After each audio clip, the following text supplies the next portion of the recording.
నమస్కారం. Welcome to JP news. Venkatagiri MLA Kurugondla Ramakrishna, ముఖ్యమంత్రి నారా చంద్రబాబు నాయుడు, ఉప ముఖ్యమంత్రి పవన్ కళ్యాణ్లపై వైసీపీ వెంకటగిరి ఇన్ఛార్జ్ నేదురుమల్లి రామ్కుమార్ రెడ్డి చేసిన వ్యాఖ్యలపై కూటమి నేతలు ఘాటుగా స్పందించారు. సోమవారం స్థానిక తెలుగుదేశం పార్టీ కార్యాలయంలో నిర్వహించిన మీడియా సమావేశంలో వారు మాట్లాడారు. మాది మాటల ప్రభుత్వం కాదు, చేతల ప్రభుత్వం. తప్పుడు కేసులు పెట్టే సంస్కృతి టీడీపీది కాదు అని కూటమి నేతలు రామ్కుమార్ రెడ్డిని హెచ్చరించారు. గత వైసీపీ పాలనలో కేవలం నిరసన తెలిపినందుకే తమ ఎమ్మెల్యేపై 307 అటెంప్ట్ మర్డర్ కేసు నమోదు చేసిన విషయాన్ని ప్రజలు మర్చిపోలేదన్నారు. ప్రస్తుతం అధికారంలో ఉన్న తాము ఎలాంటి కక్ష సాధింపు చర్యలకు దిగలేదని పేర్కొన్నారు. ప్రజలు వైసీపీకి గుణపాఠం చెబుతూ 11 సీట్లకే పరిమితం చేశారని, ఇంకా పరిస్థితి గ్రహించకపోతే ఎలా అని ప్రశ్నించారు. ఇసుక అంశంపై వైసీపీ నేతలు మాట్లాడడం దెయ్యాలు వేదాలు వల్లించినట్టుంటుందని విమర్శించారు. గతంలో ఇసుక దోపిడీతో కార్మికులు ఇబ్బందులు పడిన విషయాన్ని గుర్తు చేశారు. ఇప్పుడు ప్రభుత్వ అనుమతులతో ఇసుక డంపింగ్ యార్డులు ఏర్పాటు చేస్తే ఎందుకు వ్యతిరేకిస్తున్నారని నిలదీశారు. బఫర్ జోన్లో అక్రమ నిర్మాణాలపై వైసీపీ నేతలు మాట్లాడడం హాస్యాస్పదమని అన్నారు. అక్రమ నిర్మాణాలు ఉన్నాయని నిరూపిస్తే బాధ్యత తీసుకుంటామని సవాల్ విసిరారు. నిరాధార ఆరోపణలు చేస్తే చూస్తూ ఊరుకోబోమని హెచ్చరించారు. ఆల్తూరుపాడు రిజర్వాయర్ అంశంపై మాట్లాడే అర్హత వైసీపీ నేతలకు లేదన్నారు. 2018లో 420 కోట్ల రూపాయలతో ప్రారంభించిన పనులను వైసీపీ ప్రభుత్వం నిలిపివేసి రైతులకు నష్టం కలిగించిందని ఆరోపించారు. వెంకటగిరి ప్రజల ఓట్లతో సీఎం స్థాయికి ఎదిగిన నేదురుమల్లి జనార్దన్ రెడ్డి ఆ స్థాయికి తగిన అభివృద్ధి చేయలేకపోయారని విమర్శించారు. స్థానికేతరుడిగా ఉండడం వల్లే వెంకటగిరిపై సరైన దృష్టి పెట్టలేదని వ్యాఖ్యానించారు. ఈ మీడియా సమావేశంలో మాజీ ఏఎంసీ చైర్మన్ పులుకొల్లు రాజేశ్వరరావు, పట్టణ అధ్యక్షులు అవ్వారు సత్యనారాయణ, రూరల్ అధ్యక్షులు పప్పు చంద్రమౌళి రెడ్డి, రాష్ట్ర చేనేత డైరెక్టర్ శ్రీరామదాసు గంగాధర్, తిరుపతి పార్లమెంట్ ఉపాధ్యక్షులు, రాష్ట్ర నియోజకవర్గ అనుబంధ కమిటీ సభ్యులు, జనసేన పట్టణ అధ్యక్షులు తదితరులు పాల్గొన్నారు. కుర్చీలో కూర్చోకూడదు అనేది వాస్తవం అయితే ప్రజల చేత ప్రజాప్రతినిధిగా గతంలో వైఎస్ఆర్సీపీలో ఆనం రామనారాయణ రెడ్డి గారిని గెలిపించుకున్నది వాస్తవమా కాదా? అప్పుడు ఇన్ఛార్జిగా వచ్చి ఈయన ఎక్కడ ఏం చేశాడు, ఎక్కడ కూర్చున్నాడు, అదొకసారి ఆలోచన చేసుకోవాలి. ఎమ్మెల్యేగా ఈ రోజు ప్రజల చేత ఎన్నుకున్నటువంటి ప్రతినిధి చైర్మన్ కుర్చీలో కూర్చుంటేనే తప్పైనప్పుడు మరి ఆ రోజు ప్రజల చేత ఎన్నుకున్నటువంటి మీ నాయకుడు, మీ వైసీపీ నుంచి వచ్చినటువంటి నాయకుడు చైర్మన్ ఎవరు ఆక్రమించారు? ఒకసారి మీరు కూడా పునరాలోచించుకోవాలా. ఎమ్మెల్యే గారి గురించి మాట్లాడినప్పుడు మీరు కూడా పునరాలోచించుకోవాలి. మీరు చేసిందే కదా, వేరే నాయకులు వచ్చి కూర్చొని చేసింది కాదు కదా ఇన్ఛార్జిగా. అదేవిధంగా అక్కడ ఏదైతే మున్సిపాలిటీలో జరిగిందో అదంతా కూడా అధికారుల అధ్యక్షతన జరిగిందే తప్ప రాజకీయంగా కానీ లేదంటే మా ఎమ్మెల్యే గారిని పిలిచిన నేపథ్యంలో అక్కడికి వచ్చి అక్కడ గెస్ట్గా రావడం అనేది జరిగింది తప్ప దాని మీద మీకు సంస్కారం, మాకు సంస్కారం ఉంది, మీకు సంస్కారం లేదు. సంస్కారం గురించి వైసీపీ నాయకులే చెప్పాలి.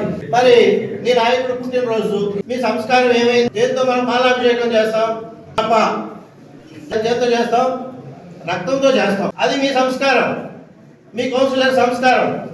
ఈరోజు మీ కౌన్సిలర్స్ ఏం చేశారు ఈ 2 సంవత్సరాలు?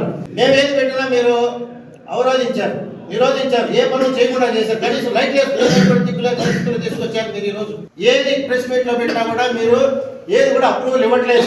ఈ రోజు ఈ వెంకటగిరిలో మున్సిపాలిటీ అధోగతి చేసింది ఎవరంటే వైసీపీ నాయకులు.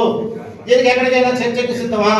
రెండోది, ఈ రోజు ఈ మన వాళ్ళు మాట్లాడినట్టు విశ్వోదయ గ్రౌండ్ లో ఆ రోజు మరి మేడం నాట్యలక్ష్మి గారు మంత్రి ఉన్నప్పుడు వాళ్ళ హయాంలో ఇచ్చింది అనేసి అందరికీ తెలిసింది. మీరు కూడా చెప్పారు. ఎవరు ఇచ్చారు?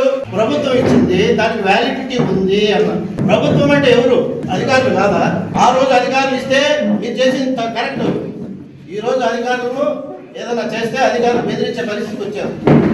ఆ రోజు ఇచ్చిందేమో అధికారులు, అది వ్యాలిడిటీ. ఈ రోజు అధికారులు ఏదన్నా కూడా ఎక్కడైనా కానీ టౌన్ ప్లానింగ్ ఆఫీసర్ని అందరినీ కూడా బెదిరించే పరిస్థితికి వచ్చేసారు. వాళ్ళు అధికారులు కాదా? పోలీసులు బెదిరిస్తారు, రెవెన్యూ డిపార్ట్మెంట్ బెదిరిస్తారు. ఎక్కడికి వెళ్తున్నారు? అదేవిధంగా చంద్రబాబు నాయుడు గారిని వాళ్ళు వస్తే ఎక్కడ కూడా పరామర్శించేదానికి కూడా అనుమతులు లేవంట. మరి మాకు అంతమంది ఇచ్చారా?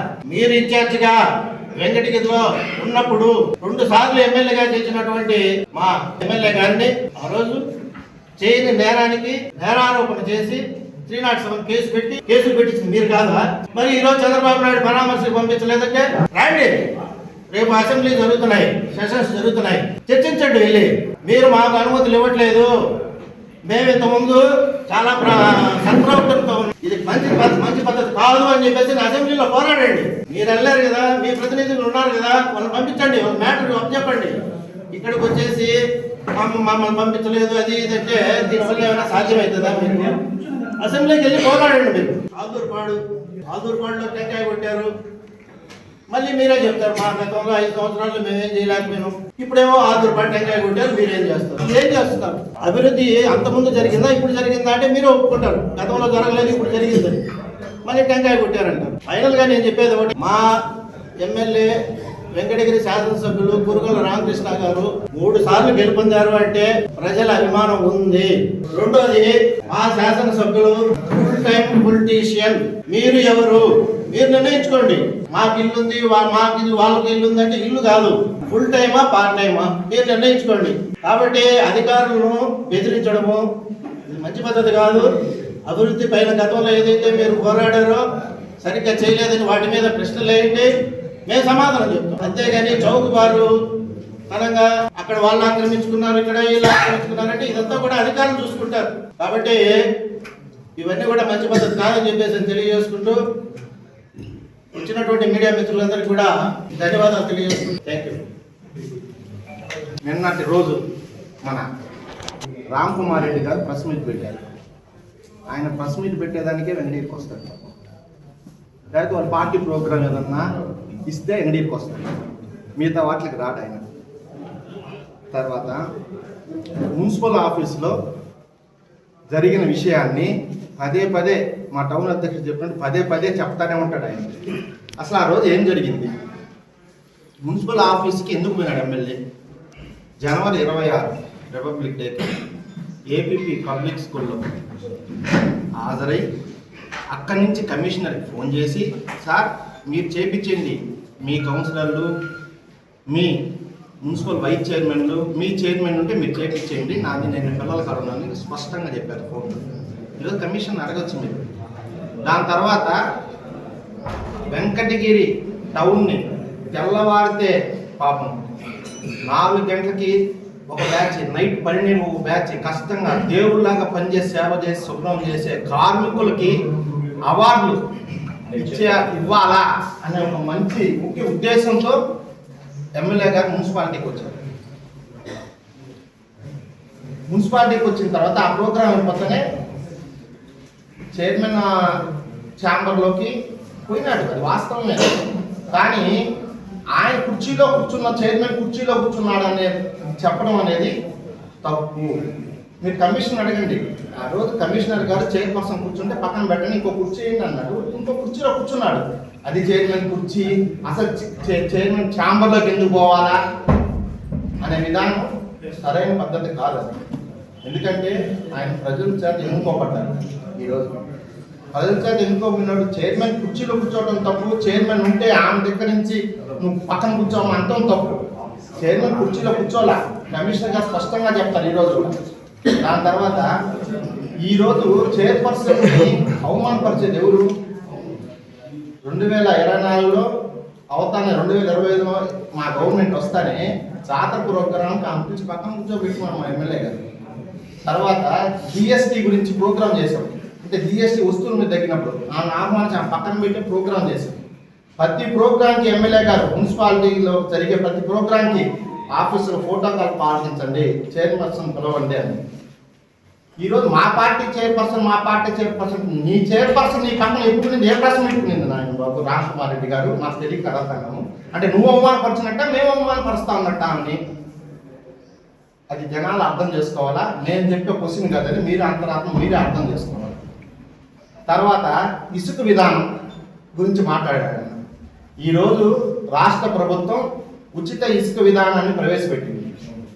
మీ అందరికీ తెలుసు, జగన్మోహన్ రెడ్డి గారు సీఎంగా ఉన్నప్పుడు ఇసుక ఏ విధంగా ఉండింది అంటే అన్నం లేక ప్రజలు ఏ విధంగా ఇబ్బంది పడతారో ఆ విధంగా పాపం కార్మికులు, కర్షకులు, ఇంటి కట్టుకునే ఓనర్లు ఏ విధంగా బాధపడ్డారంటే ఇసుక దొరకకుండా సిమెంట్ దొరికేది, రాయి దొరికేది, ఇసుక దొరికేది. ఇసుక దొరికినా ట్రాక్టర్ 6,000 నుంచి 6,500, వర్షాకాలం అయితే 7,000కు పోయిన రోజులు కూడా ఉన్నాయి. అటువంటి ఇసుక విధానాన్ని చంద్రబాబు నాయుడు ఫ్రీగా తీసుకొచ్చాడు. ఈరోజు ఎంగడిగిరిలో ఒక యాడ్ పెట్టాం, అంటే ప్రజలకు అందుబాటుగా ఎవరంటే వాళ్ళు యాడ్లు పెట్టకుండా 10 యాడ్లు ఉన్నాయి ఎంగడిగిరిలో. అది కరెక్ట్ విధానం కాదు. ఒకే ఒక యాడ్ ఉండాలా విత్ పర్మిషన్. ఇది పర్మిషన్తో ఉండే యాడ్. ఇది అంటే department of minerals and geology వారు ఇచ్చింది.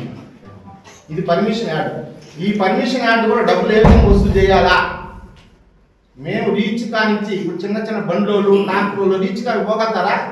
ఎవరు పోలేరు. ఆ నుంచి ఇసుక తీసుకొచ్చి దమ్యాటికి చేర్చి ఆ ట్రాన్స్పోర్ట్ ఎంత పడుతుందో ట్రాన్స్పోర్ట్ ఈరోజు ఆ డబ్బులు వసూలు చేస్తున్నారు. ట్రాక్టర్లు, బండ్లు వాళ్ళు వసూలు చేస్తున్నారు. అంటే ఈరోజు ఇసుక ఈ యాడ్ పెట్టినాక ఇసుక 4,300కి 4,200కి దూరం తగ్గిస్తే 4,000 కూడా తోలుతున్నారు. ఈ యాడ్కు తోలకుండా ఈ యాడ్ పెట్టక ముందు 10 యాడ్లు ఉన్నప్పుడు 4,800, 5,000 తీసుకునేది ఇసుక. నేనే కట్టాను మొన్న 4,800 తీసుకున్నారు. ఈరోజు 4,200 దొరుకుతాం. ఒకే యాడ్ ఉన్నందుకు వాళ్ళు ఆడిపోయి తెచ్చుకుంటారు. అంటే ఆ యాడ్ కూడా ఏంటంటే ఆ ఇసుక కూడా బాడుగా ప్లస్ వాళ్ళ ట్రాక్టర్ బాడు కలిపేది. ప్రభుత్వానికి ఏం చాలా ఎవరు కట్టకుండా అక్కడి నుంచి తెచ్చే ఇసుక బాడు కట్టాలి. దాన్ని ఏదో తప్పు జరిగిపోతాను వెంకటగిరిలో ప్రజలందరికీ తెలుసు. ఏం చేస్తున్నారంటే నువ్వు ఇల్లు కట్టుకుంటేడా నీకు తెలుస్తుంది ఎంత ఇసుక దోస్తున్నారు. ఆ పాత దాన్ని మేస్త్రిని పిలిచాడు, అంత ముందు ఇసుక విధానం తీసుకెళ్ళాడు ఎమ్మెల్యే గారే, వాళ్ళందరికీ తెలుసు. ఆ రోజు ఎమ్మెల్యే గారు టెంకాయ కొట్టి 119 కోట్లు డ్రిప్ ఇరిగేషన్కి, ట్యాంక్కి 299 కోట్లు, మొత్తం కలిసి 418 కోట్లు శాంక్షన్ చేశారు. మీ ప్రభుత్వం వచ్చి నాకు ఏం చేశారు? దాన్ని రివర్షన్ రీటెండర్ పెట్టి ఆ రోజు ఏదో రేట్లు ఎక్కువ పోయినాయి, రేట్లు ఎక్కువ పెట్టాం అని రివర్స్ టెండర్ పెట్టి తక్కువకి కాంట్రాక్టర్కి 15-17% వర్క్ జరిగిన దాన్ని ఆపిచ్చి ఆ రోజు మీరు రీటెండర్ పెట్టించి దాన్ని తక్కువ చేశారు. అదేమన్నా పూర్తి చేయగలిగారా? మీరేమన్నా ఆతుపాటుని సాధించి తీసుకొచ్చారా రీటెండర్ పెట్టి? లేదు. ఏదో చంద్రబాబు నాయుడు మన ఎమ్మెల్యే గారు చేశారు అభివృద్ధిని ఆటంకపడుతుంది. ఆ రోజు ఆటంకం పడ్డారు. దాని తర్వాత ఇప్పుడు రాష్ట్రంలో 18 ప్రాజెక్టులు కొత్తగా ఏర్పడుతున్నాయి. దాంట్లో ఆతుపాడు రిజర్వాయర్ ఒకటి తొందరలోనే వస్తుంది. ఆ రోజు 418 కోట్లు అయితే ఈ రోజు రేట్లు మారాయి. ఎస్టిమేషన్ వేసి ఎస్ఎస్ కెనాల్ కలపాలని 700 కోట్లతో ఈరోజు అది ఆ 18 ప్రాజెక్టులో ఒక ప్రాజెక్టుగా అది ఉంది. తొందరలో వస్తుంది అది కూడా. దాని తర్వాత ఇంకొక ఇంపార్టెంట్ పాయింట్ ఏంటంటే కైవల్య నది కాడ వర్క్ చేసుకుంటున్నారు. దానికి ఎమ్మెల్యే ఏం చేస్తా ఉన్నాడు?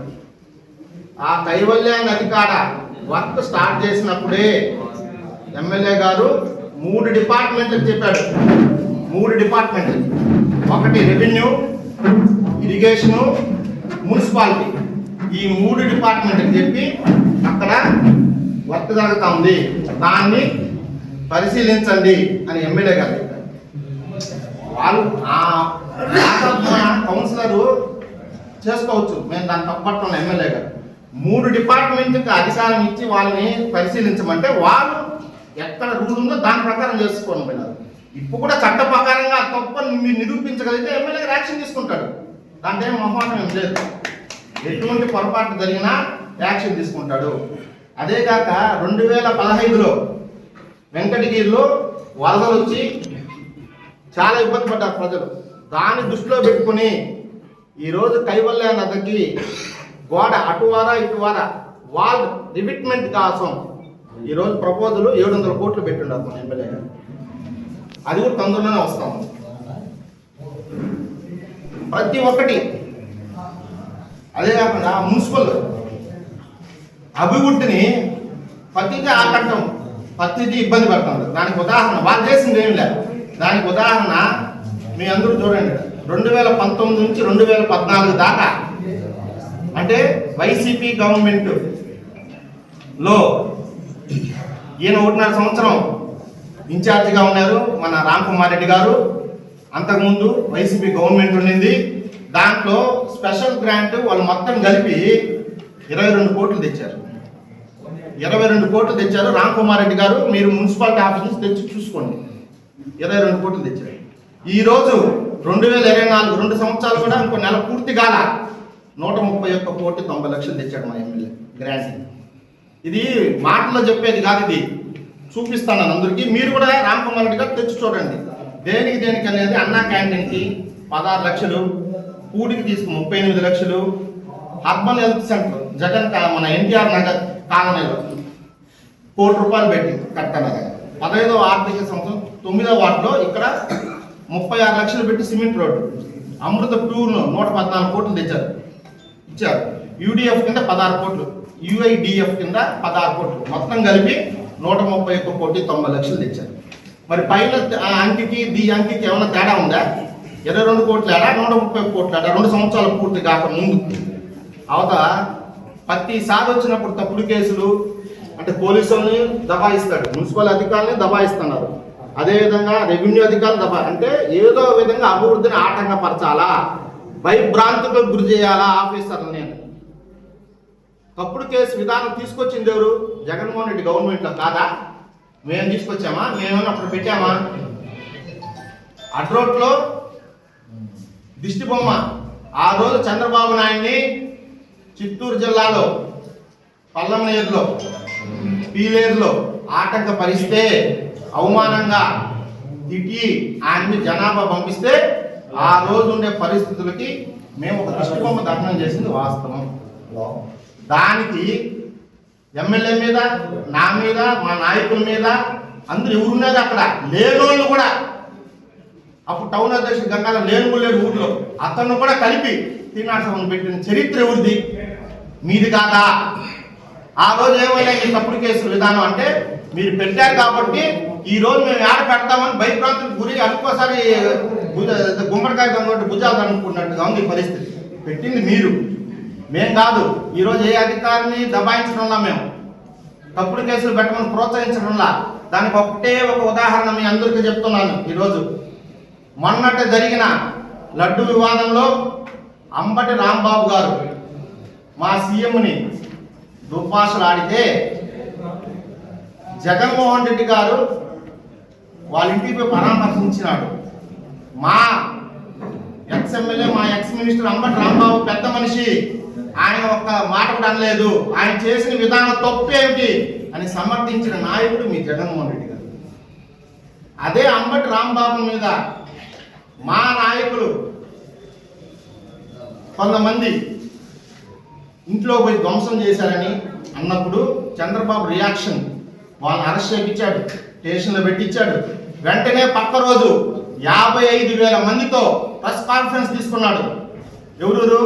చంద్రబాబు నాయుడు. 5,000 మందితో చంద్రబాబు నాయుడు, 55,000 మందితో మా అధ్యక్షుడు, రాష్ట్ర అధ్యక్షుడు అచ్చెం నాయుడు,